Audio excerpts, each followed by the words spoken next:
Hello students, ये marketing mix के ऊपर क्विक रिकैप बनाया है मैंने। सारे टॉपिक्स मैंने ऑलरेडी चैनल पे डाले हैं, आप चैनल को सब्सक्राइब करिए।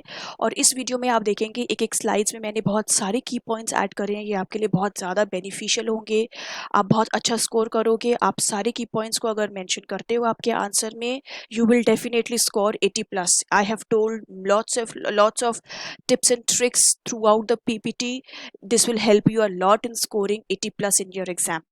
So this is a quick recap on your marketing mix. एक प्रोड्यूसर जब अपने प्रोडक्ट को मार्केट में लॉन्च करता है तो उसको क्या करना होता है, वो कस्टमर की डिमांड को फुलफिल करना चाहता है, कस्टमर की एक्सपेक्टेशंस को कंप्लीट करना चाहता है। इसको करने के लिए वो मार्केट में कोई प्रोडक्ट या सर्विस को लॉन्च करता है। प्रोडक्ट सर्विस को लॉन्च करने से पहले बहुत कुछ उसके माइंड में होता है। वो क्या होता है कि वो प्रोडक्ट कैसा दिखेगा, उसका नाम क्या होगा, बहुत चीज़ें उसमें अटैच्ड होती हैं। प्रोड्यूसर क्या क्या करता है उस प्रोडक्ट सर्विसेज को मार्केट में लाने के लिए, उसके लिए वो अपने प्रोडक्ट और सर्विसेज को डिज़ाइन करता है, उसको डेवलप करता है, उसको पैक करता है, उसके ऊपर उसका एक नाम रखता है, एक ब्रांड नेम देता है उसको, उसकी प्राइसिंग डिसाइड करता है, फिर उसको कैसे प्रमोट करता है वो ये डिसाइड करता है, और डिस्ट्रीब्यूट कैसे करना है वो ये करता है। तो इस यहाँ तक पहुंचने के लिए, कस्टमर की एक्सपेक्टेशंस को फुलफिल करने के लिए, प्रोड्यूसर को ये सारी स्टेप्स फॉलो करने पड़ते हैं और ये सब कुछ उसको फुलफिल करना पड़ता है।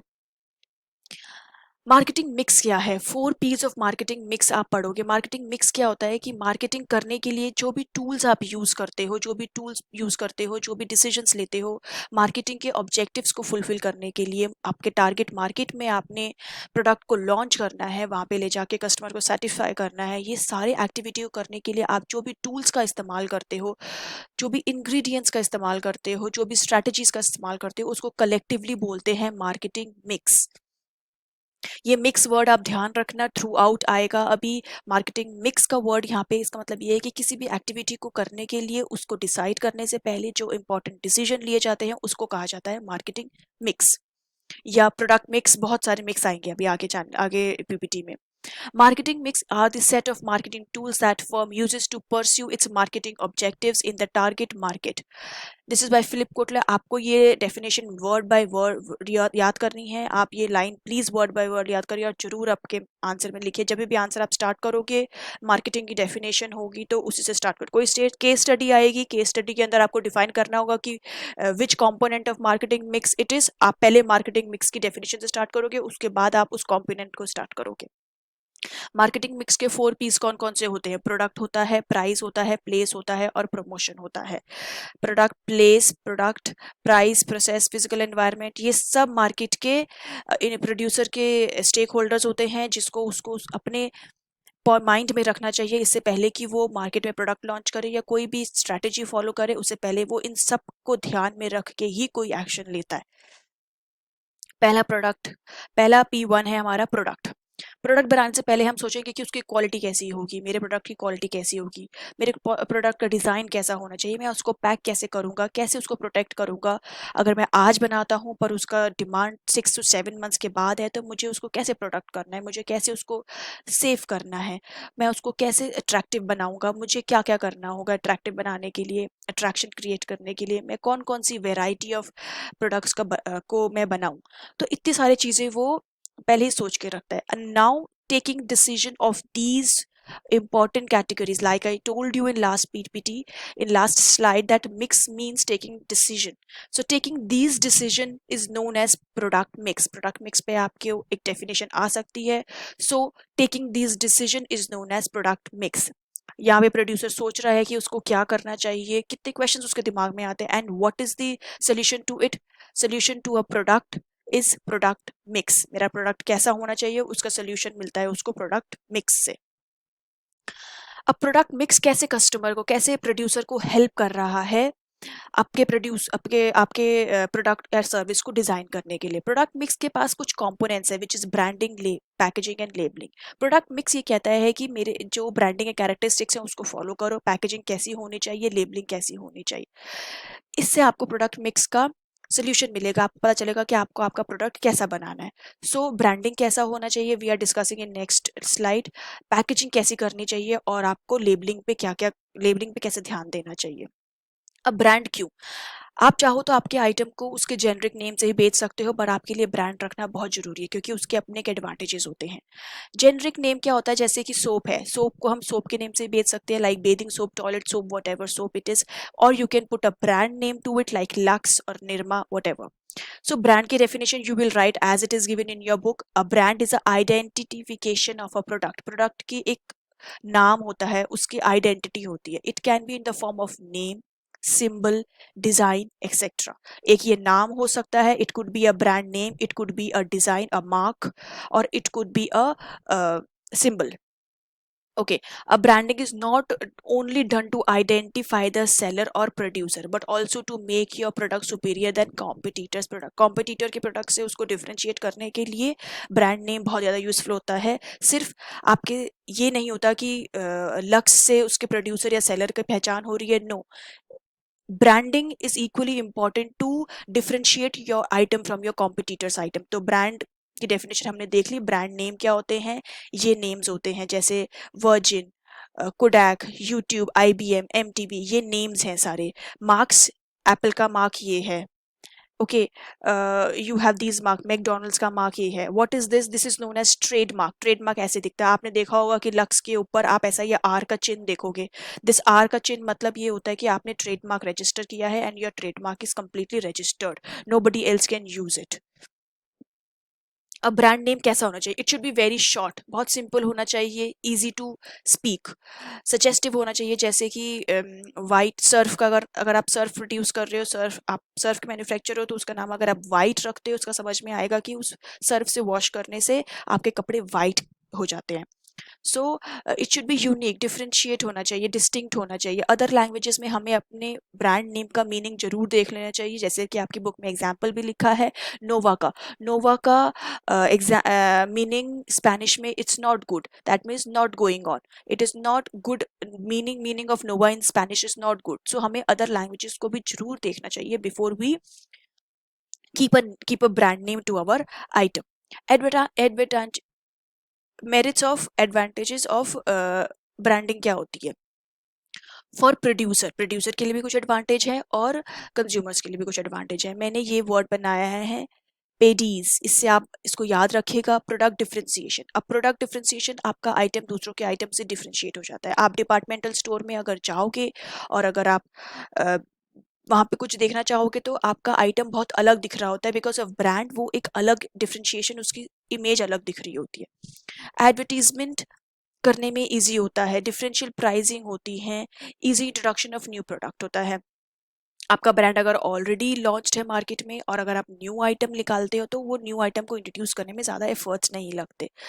ऐसे ही कंज्यूमर भी इजीली आपके आइटम को आइडेंटिफाई करता है, इंश्योर्स क्वालिटी को।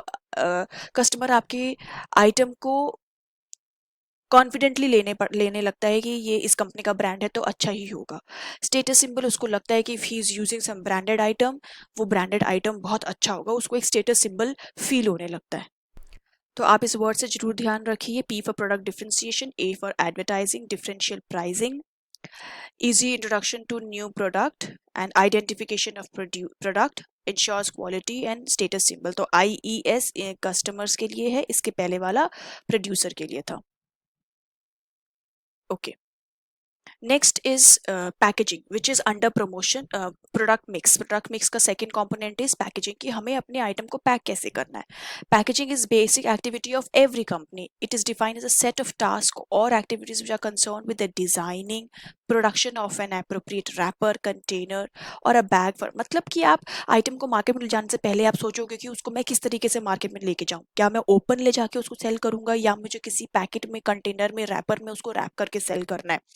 तो पैकेजिंग की डेफिनेशन आप बिल्कुल वर्ड टू वर्ड लिखोगे, it is going to be very impressive. आप ऐसा लिखोगे तो बहुत अच्छा रहेगा आपके लिए। बट अगर आप नहीं भी ऐसा लिखते हो, बट अगर आप करेक्ट स्टेटमेंट फ्रेम करते हो तो that is also good. Otherwise just write as it is given. ये मैंने एग्जांपल लिया है कि वहाँ पे 3 लेवल की पैकेजिंग होती है, जैसे that is primary, secondary and transportation.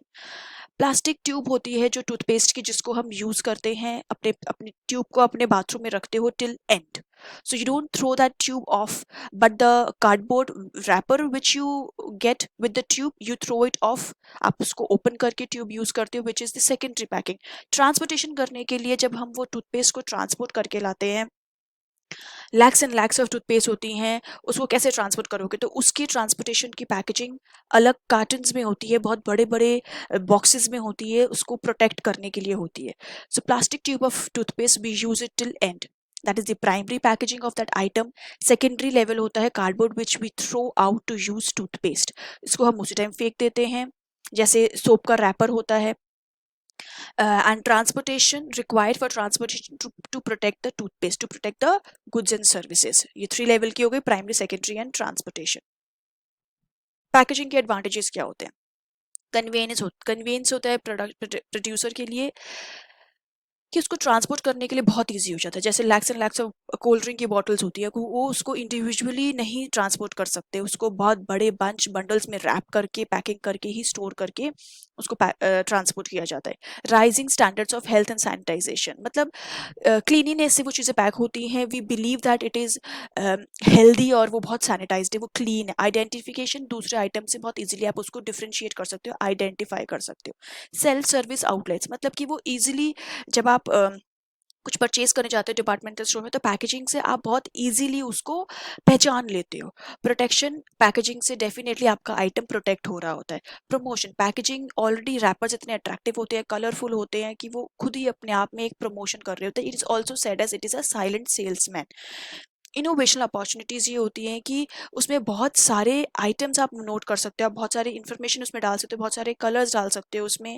आप ये देखोगे कि आजकल मिल्क जो होता है आप पैक करके लाते हो, 4 to 5 days तक वो खराब नहीं होता है। उसकी पैकेजिंग की वजह से ऐसा होता है कि वो इतने टाइम तक आप स्टोर भी कर लेते हो, पर वो आइटम जल्दी खराब नहीं होता है। प्रोडक्ट डिफरेंशिएशन, दूसरे प्रोडक्ट से आप उसको इजीली डिफरेंशिएट कर सकते हो। पैकेजिंग आपके आइटम को दूसरे आइटम से इजीली डिफरेंशिएट कर सकती है। सो क्रिस्प क्रिस्प पिप पिप से आप इसको याद कर सकते हैं। Okay, labelling. लेबलिंग का मतलब ये होता है कि प्रोडक्ट के ऊपर आप क्या इंफॉर्मेशन दे रहे हो। Labelling means putting identification marks on the package. Label is the carrier of information, it provides information like in name of the product. Packaging में हम सिर्फ रैपर की बात करते, कंटेनर की बात कर रहे थे, पर उसका नाम क्या है, उसको किसने बनाया है, वो कब मैन्युफैक्चर हुआ है, उसकी एक्सपायरी डेट क्या है, उसका वेट क्या है, उसके इंस्ट्रक्शंस कैसे हैं उसको यूज करने के लिए, उसका प्राइस क्या है, ये सब आप लेबलिंग में देखोगे। ये सब जो इन्फॉर्मेशन, एक एक वर्ड जो प्रोडक्ट के ऊपर लिखा होता है, वो लेबलिंग होती है। Help it helps in grading. Grading system होता है कि कौन सा आइटम किस कैटेगरी का है, 1 कैटेगरी का, 2 कैटेगरी का, 3 कैटेगरी है। वो लेवल से आप पढ़ते हो, पता चलता है कि वो आइटम कहाँ का है, किस लेवल का है, वो 1 ग्रेड का या 2 ग्रेड का है, 3 ग्रेड का है, कहाँ का है। आप ग्रेडिंग में ये बहुत हेल्प करता है। सॉर्टिंग ग्रेडिंग में बहुत हेल्प करता है। Describe the product and specify it's content. Definitely product, अगर आप चॉकलेट है प्लेन वाइट शीट में रैप्ड हो गया, आपको नहीं पता किस कंपनी की है, उसके ऊपर जो लेबलिंग है, उसके ऊपर जो कंटेंट्स लिखे हैं कि उसके अंदर क्या क्या सामान यूज किया गया बनाने के लिए, तभी आप समझ पाओगे कि उसके अंदर क्या आइटम है। प्रमोट सेल्स, ऑलरेडी लेबलिंग के ऊपर मैन्युफैक्चरर का नाम होता है, ब्रांड का नाम लिखा हुआ होता है, ब्रांड ऑलरेडी अपने में बहुत ज्यादा प्रमोट हो चुका होता है, उसके अंदर इंस्ट्रक्शंस लिखे हुए होते हैं। ये सब कुछ helps in promoting your item. Identification आप सब में देखोगे, even your branding helps, your packaging also helps, your labelling also helps identify your item from others. Provide information required by law and legal requirement. Legal requirement होता है कि किसी किसी item में एक कैटेगरी ऑफ प्रोड्यूसर्स के ऊपर ये अप्लाई होता है कि उनको अपने आइटम के ऊपर प्राइस लिखना बहुत जरूरी है, वेट लिखना बहुत जरूरी है, उसके अंदर क्या क्या आपने प्रोडक्ट इस्तेमाल कर रहे हैं उसकी इन्फॉर्मेशन देना बहुत जरूरी होता है। तो लेबलिंग की वजह से ये जो लॉ का एक रिक्वायरमेंट है वो फुलफिल होती है। So you can use this word HD PIP and you can keep these you can keep this point remembered. Second P2 है हमारा प्राइस। अब प्राइस क्या होता है? प्राइस वो चीज़ है जिसको जो बायर दे रहा है एक आइटम को परचेज करने के लिए। So it's a value which a buyer passes on to the seller in lieu of the product और service. You have to write the same definition. I suggest you to write the same definition. Price is normally expressed in monetary term, जैसे कि tuition fees होती हैं, toll tax होते हैं, salary होती है, apartment के लिए रेंट होता है। इसको भी हम प्राइस ही कहते हैं। प्राइस मिक्स क्या होता है? प्राइस को डिफाइन करने के लिए, प्राइस को सेट करने के लिए, प्राइस को डिसाइड करने के लिए कुछ इंपॉर्टेंट डिसीजंस लिए जाते हैं कि आपके कॉम्पिटिटर्स कौन हैं, आपके मार्केट में उस आइटम की डिमांड क्या है। आपको डिसीजंस लोगे कि आपका कॉस्ट क्या लगा है, प्रोडक्ट का कॉस्ट क्या लगा है। जब ये सब चीज़ें आप कंसिडर करते हो और आप प्राइस फिक्स करते हो आपके आइटम का, उसको कहते हैं प्राइस मिक्स। क्या फैक्टर्स हमें दिमाग में रखने चाहिए before we fix the price? हमारा ऑब्जेक्टिव क्या है मार्केट में? क्या हमें लीडर बनना है? अगर हमें लीडर बनना है तो हमें अपने प्राइस को लो रखना चाहिए। अगर मार्केट में बहुत ज़्यादा कंपटीशन है तो आपको आपके प्राइस को लो रखना चाहिए। अदरवाइज आपके कस्टमर्स कॉम्पिटिटर से प्रोडक्ट खरीदने लगेंगे। आपको गुड क्वालिटी लीडरशिप बनानी है। आप ऐसा बनना चाहते हो जिसमें you should be on the top list for providing quality goods, then you can keep your price high. Okay अब प्रोडक्ट का कॉस्ट क्या है? अगर प्रोडक्ट का कॉस्ट 50 रुपीज आ रहा है तो आप उसको उसका आइटम का प्राइस शायद आप 80 रखोगे। तो it depends on what is the product cost. आपने वेरिएबल कॉस्ट क्या है, फिक्स्ड कॉस्ट क्या है।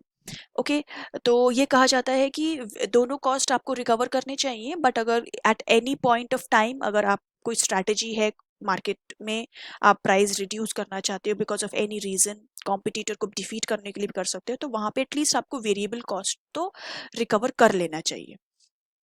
एक्सटेंट ऑफ कंपटीशन, अगर बहुत स्टीप कंपटीशन है, आपके कॉम्पिटिटर्स ग्रेजुअली प्राइस को लो करते जा रहे हैं, तो आपको भी आपके प्राइस को उसके अकॉर्डिंगली सेट करना पड़ेगा। कस्टमर की डिमांड क्या है और कस्टमर की यूटिलिटी कितनी डिराइव कर रही है। अगर कस्टमर की डिमांड बहुत हाई है, प्रोडक्ट इजीली अवेलेबल नहीं है, तो आप रख सकते हो, आपके आइटम का प्राइस हाई रख सकते हो। गवर्नमेंट एंड लीगल रेगुलेशंस क्या है? कुछ ऐसे एसेंशियल आइटम्स होते हैं जैसे फूड आइटम्स होते हैं, राइस पल्सेस होते हैं, इंपॉर्टेंट आइटम्स होते हैं, इसके प्राइस आप हाई नहीं रख सकते हैं, गवर्नमेंट अलाउ नहीं करती। मार्केटिंग के टूल्स क्या? अगर आप हाई एडवर्टीजमेंट कर रहे हो, पर्सनल सेलिंग कर रहे हो, आप किस तरीके से एडवर्टीजमेंट कर रहे हो, आप मीडिया के थ्रू एडवर्टीजमेंट कर रहे हो, तो this will also have to be kept in mind before deciding the price.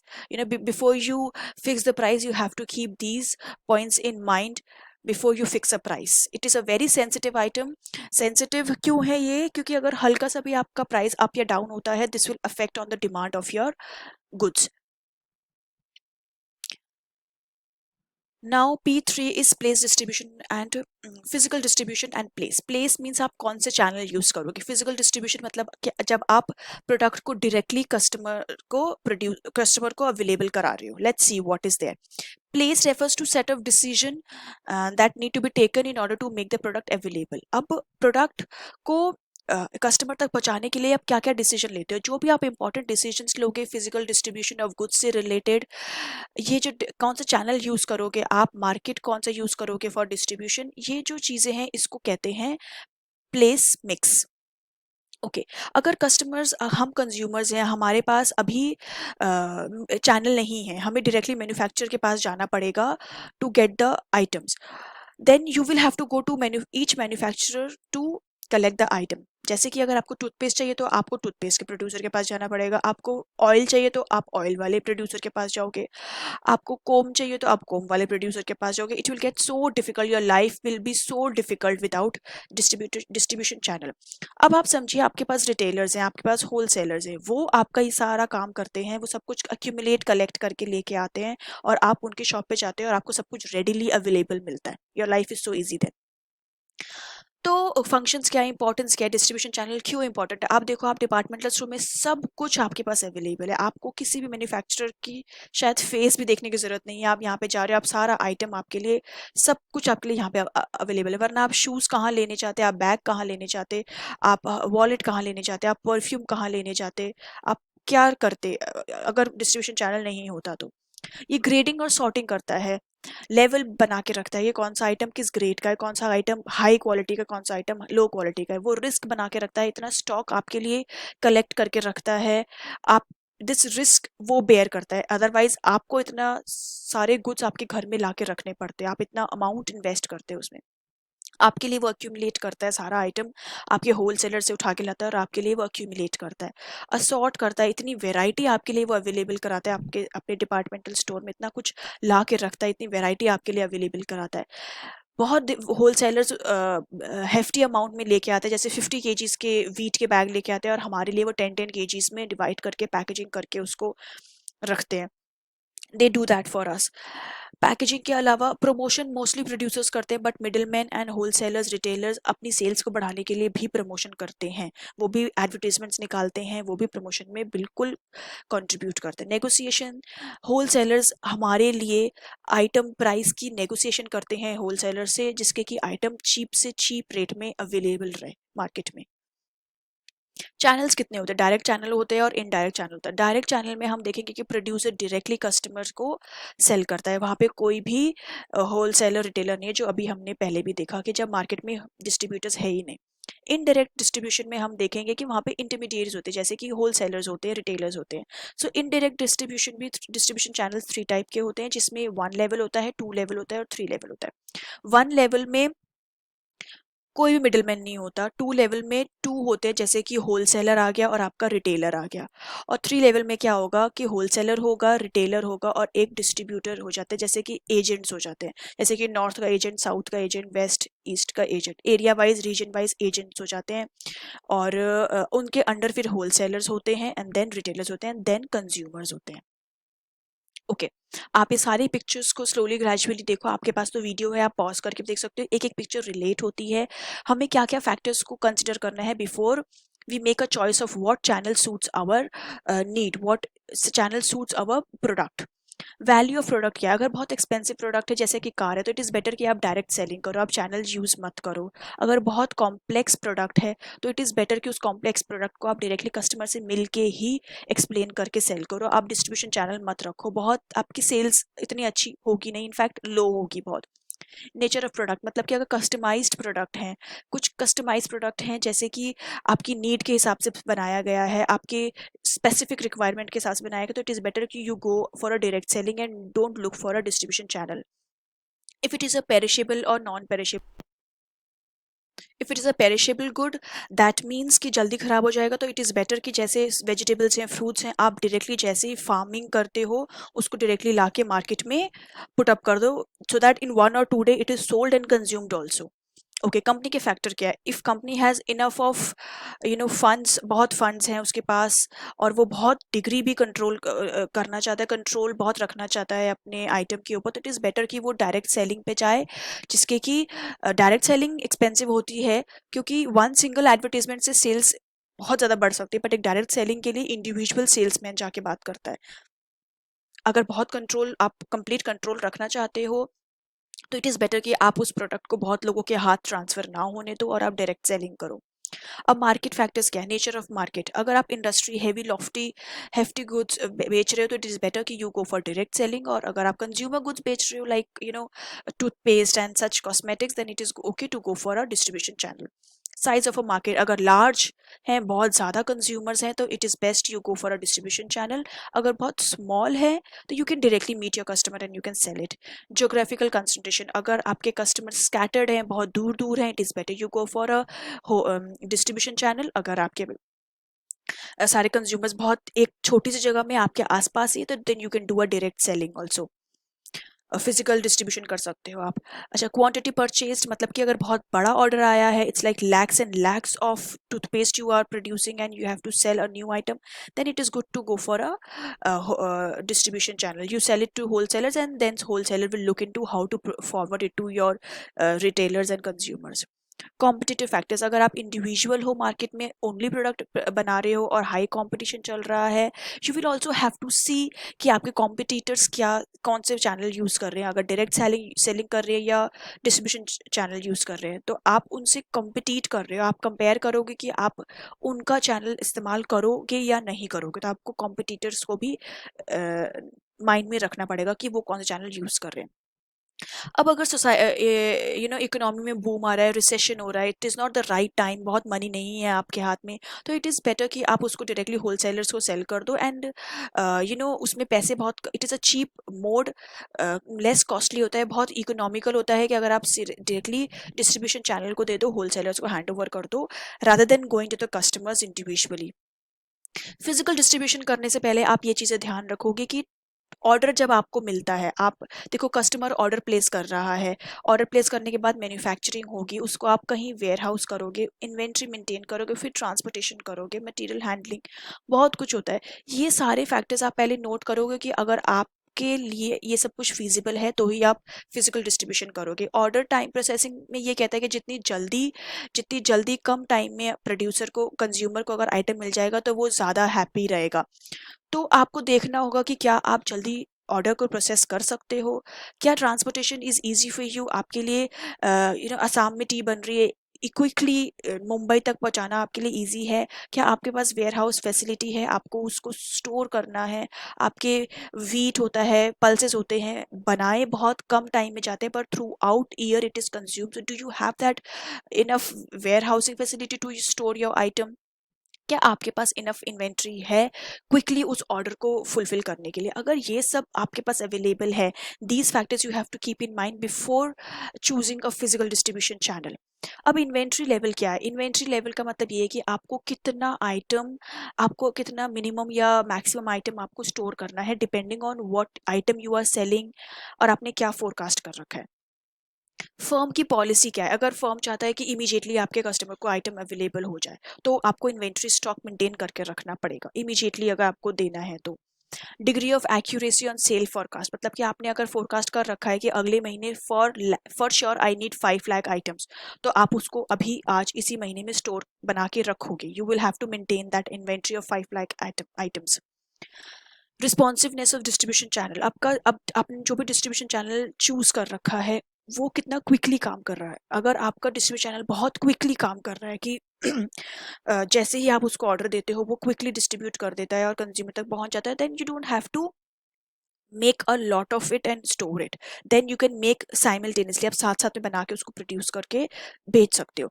अगर आपका कॉस्ट ऑफ इन्वेंट्री क्या है, बहुत हाई है, कॉस्ट ऑफ इन्वेंट्री बहुत ही हाई है कि आप शायद उतना अर्न भी नहीं कर पाओगे, then it is not good for you to store and make high level of inventory. तो इतने चीज़ों को आप पहले ध्यान रखोगे, उसके बाद आप देखोगे कि मुझे क्या सामान को बना के रखना चाहिए, स्टोर करना चाहिए, या मुझे नहीं करना चाहिए, या मुझे ऑन द स्पॉट बना बना के भेजना चाहिए।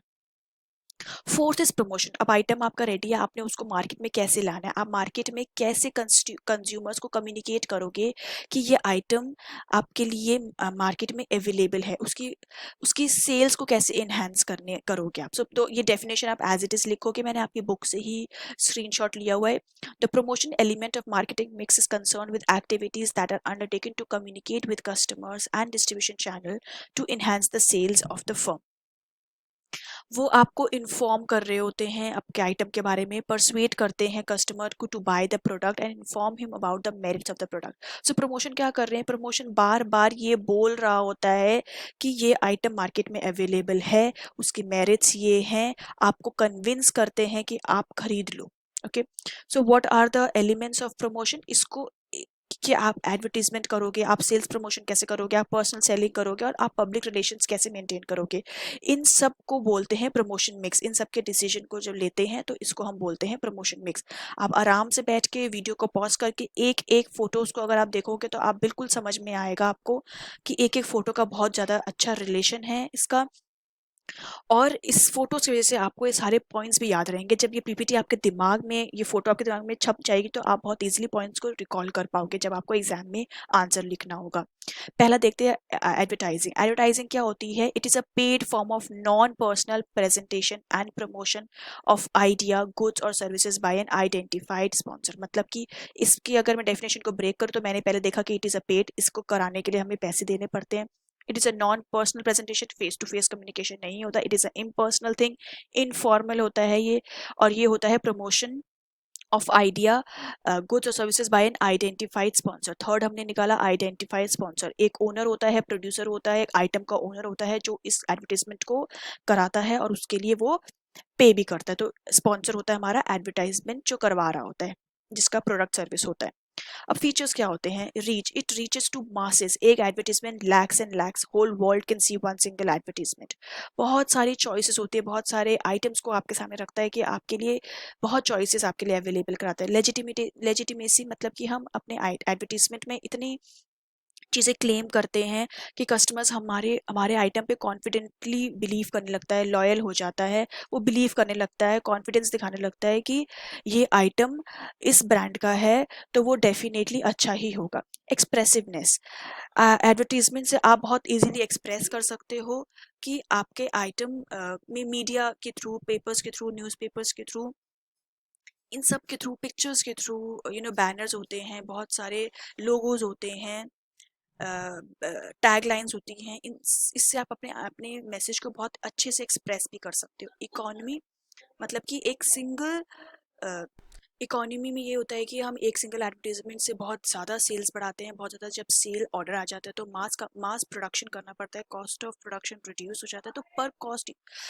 पर कॉस्ट ऑफ आइटम फॉल हो जाती है, इस वजह से इकोनॉमिकल होता है। लेजिटिमेसी में हमने एक ही पॉइंट ये भी आप जरूर लिखिएगा कि सारे एडवर्टीजमेंट हम पब्लिकली एडवर्टाइज कराते हैं, ये एक फुल प्रूफ बन जाता है कस्टमर के लिए, और कस्टमर उसमें ज़्यादा बिलीव करने लगता है, एक प्रूफ बन जाता है कस्टमर के लिए कि हम जो आइटम्स की फीचर्स मेरिट्स बता रहे हैं वो एक प्रूफ बन जाता है हमारे कस्टमर के लिए।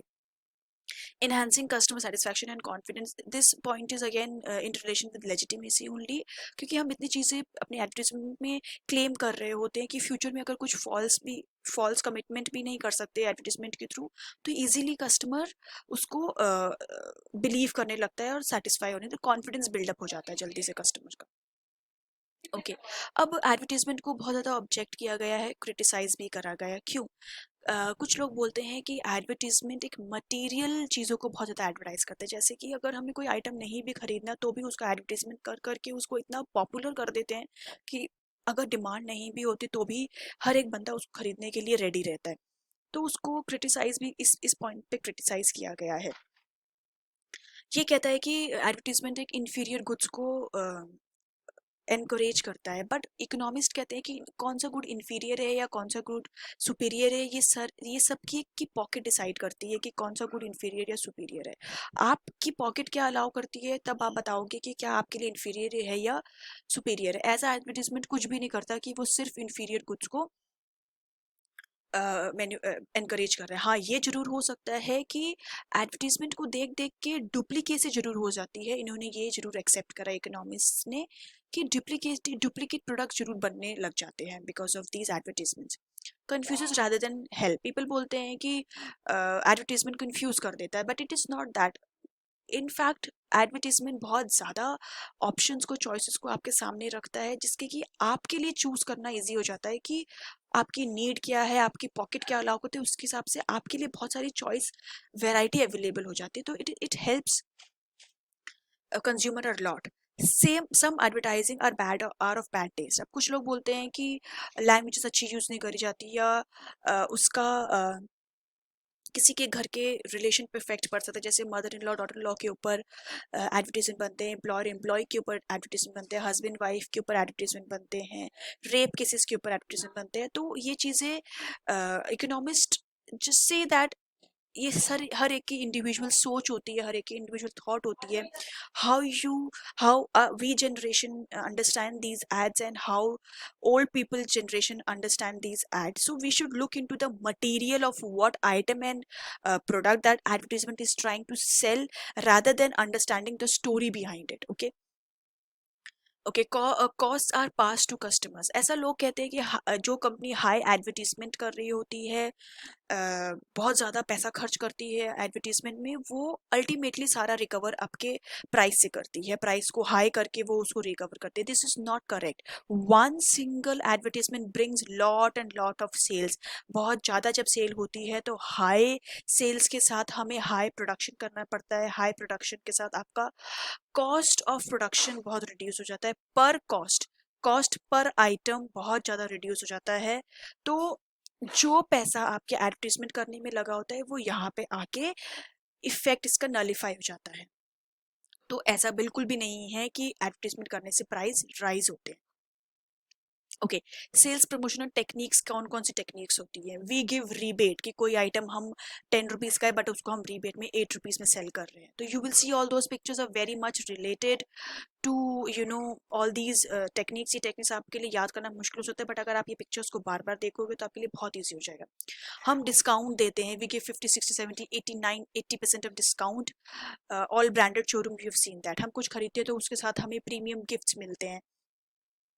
Okay, we buy one toothpaste and we get toothbrush free, something like that. Okay, we get a refund. आपने रैपर, आपने लेस खरीदे, आपको रैपर के अंदर कुछ कोड मिला, आपने लॉग इन किया, you got a refund of equal amount of ₹10 may be. Quality deal, जैसे कि कोलगेट के साथ इन्होंने 10% एक्स्ट्रा दे दिया, तो it is a quantity deal, quantity बढ़ा के दे दिया सेम प्राइस में। पहले कभी कभी वो प्रमोट करने के लिए फ्री सैंपल्स डिस्ट्रीब्यूट करते हैं। जब फ्री सैंपल्स डिस्ट्रीब्यूट करते हैं, that means the producer wants the customer to try it. कुछ कॉन्टेस्ट अरेंज कराते हैं, कि कंपटीशन अरेंज कराते हैं, जहाँ पे कुछ जो आप अगर विनर होते हो तो यू विन सम प्रोडक्ट और services, free services. Okay, instant draws and assigned gift, this is related to scratch cards. आप कुछ परचेज करके लाते हो, 5,000 10,000 की आपने शॉपिंग करी, तो आपको स्क्रैच कार्ड मिला, आपने स्क्रैच किया और तो आपको कुछ मिक्सी फ्री मिल गई या कोई माइक्रोवेव फ्री मिल गया, लाइक दैट।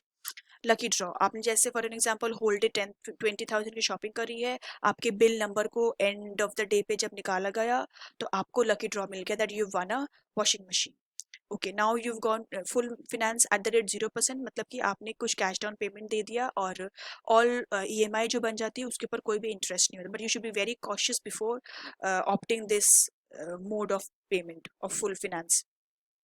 यूजेबल गिफ्ट, जैसे कि आपने क्या कहते हैं, ये बोर्नविटा खरीदा तो उसके साथ आपको कुछ शेकर फ्री मिल गया। So these are the tricks and techniques to promote the sale. Sale बढ़ाने के लिए ये सब किया जाता है। अब जैसे कंटेनर प्रीमियम, हम टी खरीद के लाए हैं, एक प्लास्टिक के डब्बे में आई है, वो प्लास्टिक के डब्बे से आप इतना अट्रैक्ट हो गए हो कि that you have bought it. बच्चे होते हैं, उनको कैंडीज टॉफीज ऐसे रैप करके मिलती है, that they get so happy with the packaging that they bring it home. Package premium, जैसे एड्स आते थे कि लक्स के सोप में आपको कॉइन फ्री मिलेगा, टी में आपको कॉइन फ्री मिलेगा। So these are all techniques to increase the sale. अब सेल्स प्रमोशन के मेरिट्स और डीमेरिट्स क्या है? अटेंशन बहुत मिलता है, buy one get one free, buy one get four free, ऐसी ऐसी चीजें भी निकल के आती हैं। Useful in new product launch, मतलब कि सेल्स प्रमोशन इतना हो रहा होता है कि साथ में अगर आप एक और आइटम भी लॉन्च कर देते हो तो उसको लॉन्च करके सेल करने में बहुत ज़्यादा एफर्ट नहीं लगते। Synergy in total promotion efforts, जैसे कि सेल्स प्रमोशन ऑलरेडी इतना कुछ कर चुका होता है मार्केट में, कि सेल्स पर्सन को एडवर्टीजमेंट इतने हो चुके होते हैं कि सब कुछ मिल के सेल्स पे बहुत पॉजिटिव इफेक्ट पड़ता है, आपकी सेल्स बहुत इंक्रीज हो जाती है। तो दिस इज सिनर्जी, मतलब 1+1 = 3, दो लोग मिलके बहुत ज्यादा बेनिफिट क्रिएट कर लेते हैं out of it, known as synergy. Add to promotional tool, sales promotion आपके ओवरऑल प्रमोशन को, जैसे आप डायरेक्ट सेलिंग करते हो या आप इतने प्रमोशनल टूल्स होते हैं जिसमें आपको एडवर्टीजमेंट भी करने की जरूरत नहीं पड़ेगी, because of these promotional tools आपके आइटम ऑलरेडी इतना ज्यादा प्रमोट हो जाता है कि ओवरऑल प्रमोशन को वो हेल्प करता है। मतलब कि जो सेल्स प्रमोशन की टेक्निक्स हैं ये ओवरऑल प्रमोशन में बहुत हेल्प करती है। ओके, डीमेरिट्स क्या है? कभी कभी इतना आइटम्स हम बार बार सेल करते हैं कि वो आइटम की इतनी क्राइसिस हो जाते हैं मार्केट में कि वो अवेलेबल नहीं होता। Spoils product image, that means when we sell it again and again on discount या रिबेट, तो ऐसा थॉट आ जाता है कस्टमर का कि क्या इसकी क्वालिटी बहुत बेकार है जो ये बार बार डिस्काउंट में उसको सेल कर रहे हैं, क्या ये आइटम सेल नहीं हो पा रहा जिसकी वजह से ये बार बार उसको डिस्काउंट पे सेल कर रहे हैं, तो उनके ऐसे थॉट बन जाता है। Okay, what is personal selling? Personal selling means selling personally, one to one, face to face interaction होता है between buyer and seller। आप पहले ये वीडियो देख लीजिए।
इज सेलिंग के पर्सनल इंटरेक्शन होता है, सेलर और बायर एकदम सामने बैठे होते हैं, दोनों कम्युनिकेट कर रहे होते हैं। इस कम्युनिकेशन की वजह से दोनों की तरफ से बहुत बेटर रिस्पॉन्स मिलता है, बहुत अच्छी रिलेशंस भी क्रिएट हो जाते हैं इन दोनों के बीच में, और सेलर बायर को बेटर तरीके से कन्विंस भी कर पाते हैं। अब एक गुड सेल्समैन की क्वालिटीज़ क्या होनी चाहिए? Physical qualities, he should be well dressed, properly dressed up होना चाहिए, गॉट गुड पॉस्चर होना चाहिए।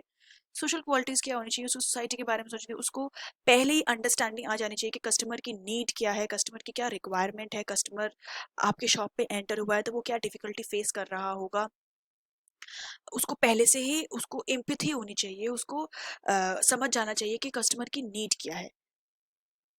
मेंटल क्वालिटीज, उसको he should be of a good mind set, he should be loyal, he should be honest. Technical qualities, that means उसको अपने item के बारे में, अपने सर्विस के बारे में कंप्लीट नॉलेज होनी चाहिए। अदर क्वालिटीज जैसे कि उसको ट्रस्ट वर्दी होना चाहिए, वो इतना इंस्पायरिंग होना चाहिए कि वो ट्रस्ट वर्दी साउंड होना चाहिए, वो ट्रस्ट वर्दी एक्टिविटीज उसको करनी चाहिए और ट्रस्ट वर्दी परफॉर्मेंस देनी चाहिए जिससे कि लोग भी उससे इंस्पायर होने चाहिए। Okay, benefits of to producer and consumer and society, किस चीज़ के बेनिफिट्स हैं? ये प्रमोशनल टूल के क्या बेनिफिट्स होते हैं? For manufacturer, for a producer it is a effective promotional tool.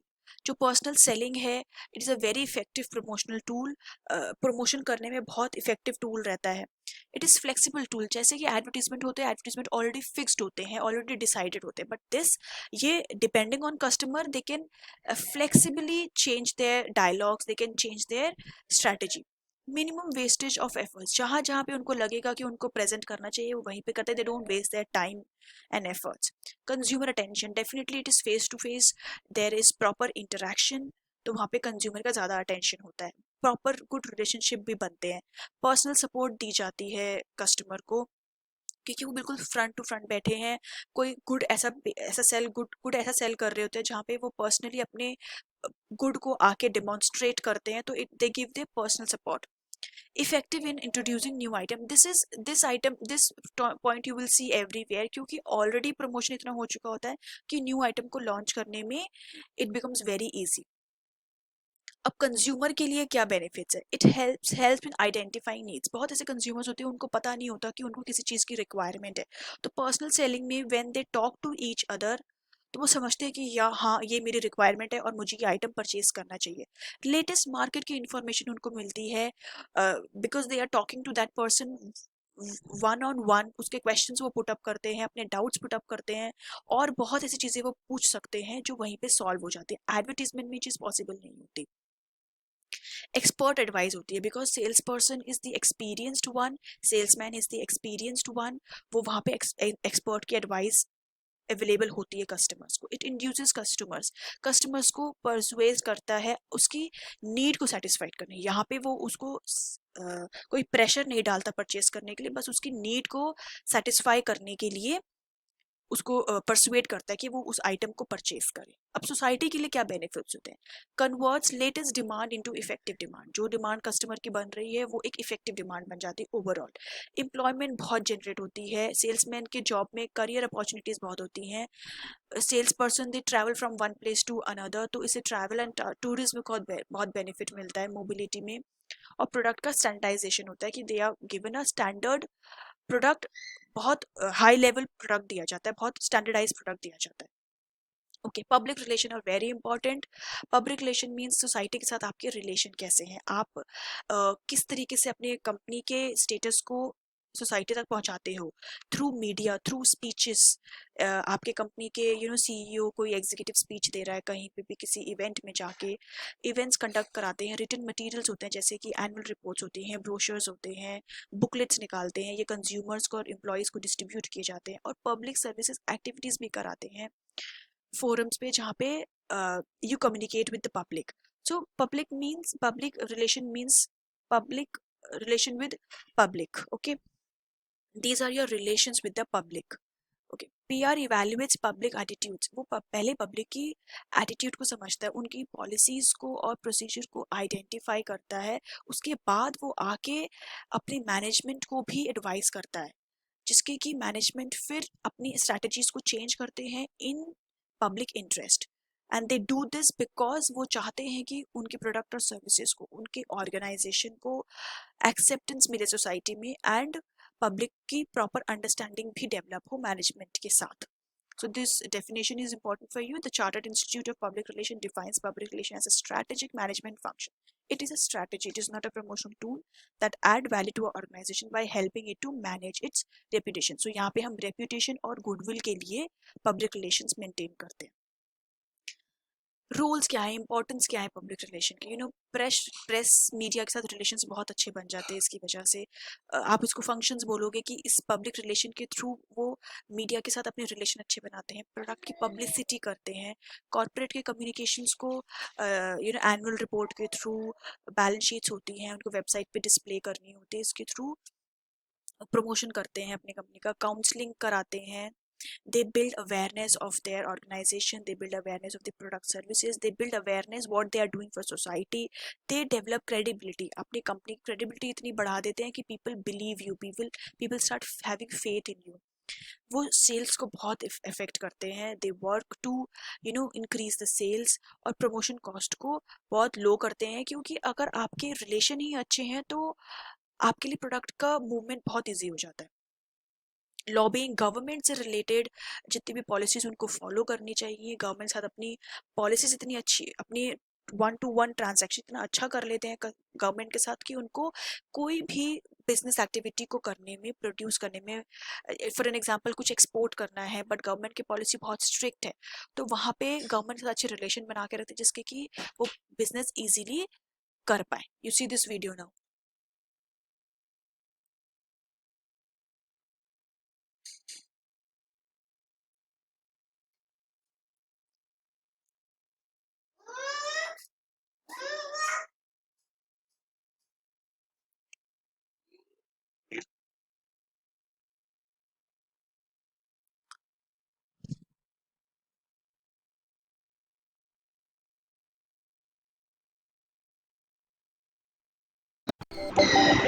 The 4 Ps of the marketing mix are product, price, place, and promotion. First popularized in the 1950s by Neil Gordon, who was the president of the American Marketing Association.